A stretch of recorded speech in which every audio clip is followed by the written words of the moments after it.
ब्रह्मजीत के राज्य छोड़कर जाने के बाद राजा के दूसरे पुत्र शंख को संदेह था कि अब उसका पिता कहीं उसके भाई विक्रमादित्य को अपना उत्तराधिकारी न चुन लें, क्योंकि विक्रमादित्य को हर क्षेत्र में महारत हासिल थी। हर तरह से निपुण होने के कारण राजा का मोह सबसे अधिक विक्रमादित्य में ही था।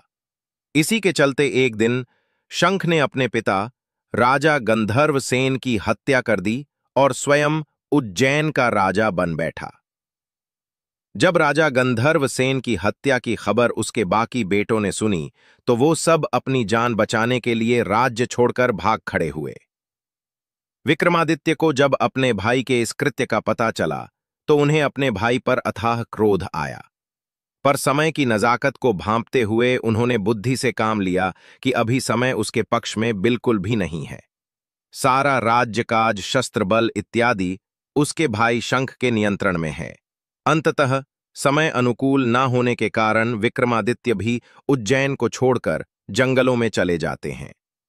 सबके जाने के बाद शंख आराम से उज्जैन नगरी के ऊपर शासन करने लग जाता है, पर फिर भी उसे रह रहकर ये डर सताता कि एक दिन उसके भाई वापस आकर उसकी हत्या कर ये सत्ता छीन लेंगे। इसी आशंका के चलते राजा शंख ने निर्णय लिया कि वह अपने भाइयों का पता लगाकर उन्हें भी मरवा देगा। राजा शंख ने एक दिन देश प्रदेश से बड़े बड़े ज्योतिषी और भविष्यवक्ता बुलाए और अपना भाग्य बताने के लिए कहा। जब ज्योतिषी और भविष्यवक्ताओं ने राजा शंख की कुंडली के माध्यम से उसका भविष्य देखा तो उन्हें बड़ा अचरज हुआ। उन्होंने राजा शंख को बताया कि उसे उसके किसी भाई से कोई खतरा नहीं है, केवल विक्रमादित्य को छोड़कर उसकी कुंडली बता रही है कि उसकी मृत्यु उसके भाई विक्रमादित्य के हाथों लिखी हुई है। ये सुनकर राजा शंख के पूरे शरीर में डर की लहर दौड़ गई।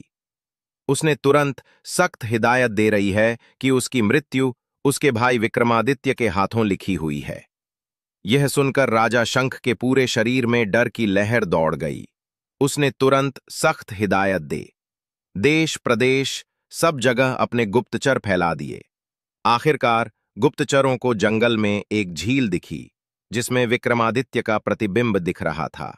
उन्होंने तुरंत राजा शंख को संदेश पहुंचाया कि विक्रमादित्य इस समय फलां फला जंगलों में रह रहा है। विक्रमादित्य को मारने का षड्यंत्र रचा जा रहा था।